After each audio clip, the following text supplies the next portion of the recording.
டெல்லியில் மத்திய திட்ட கமிஷன் குழு கூட்டத்தில் கலந்து கொண்ட முதல்வர் ஜெயலலிதா தமிழகத்துக்கு தேவைப்படும் நிதி குறித்த மனுவை அளித்தார்.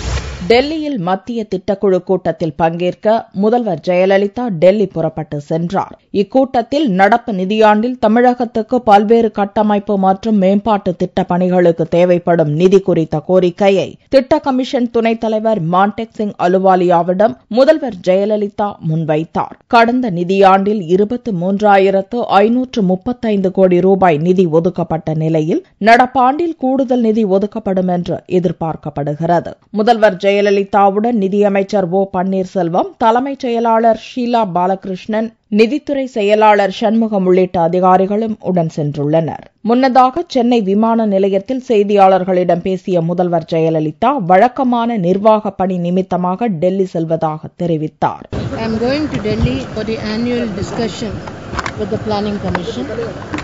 This is routine administrative business. டெல்லியிலிருந்து திங்கட்கிழமை மாலையிலேயே முதல்வர் ஜெயலலிதா சென்னை திரும்புகிறார்.